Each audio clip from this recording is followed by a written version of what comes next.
बिहानै हामी रेडी भइसकेका थियौं भने अब भने ब्रेकफास्टको लागि हामी पनि रेडी भइसकेका थियौं।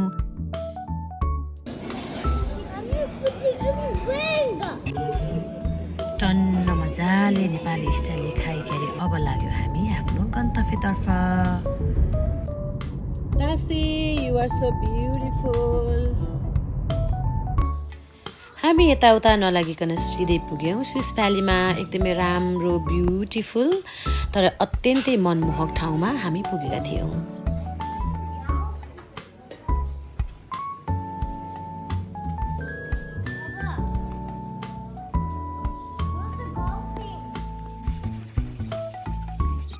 सबैतिर घुमेर भइसके पछाडि हामीले फ्यामिली फोटो खिच्यौं।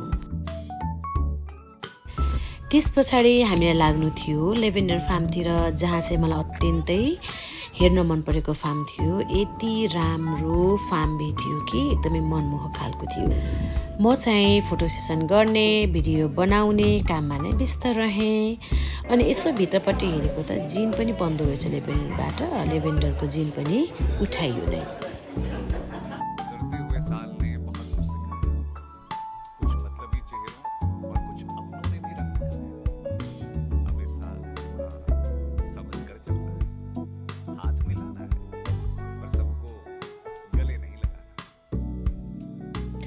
नयाँ ठाउँमा घुम्न जाँदा 2-4 जोड लुगा हालेर फोटो खिच्दै लुगा फेर्दै हिँड्ने त मेरो पहिलादेखिको बानी हो। यहाँ पनि मैले साडी लाएर फोटो खिचेँ अनि केटाकेटीसँग पनि फोटो खिचेँ। अनि सँगसँगै लेभेन्डर कलरको आइसक्रिम पनि बाबुले खायो। मुसुजीको फोटो सेसन पछाडि आजको दिन पनि सकियो।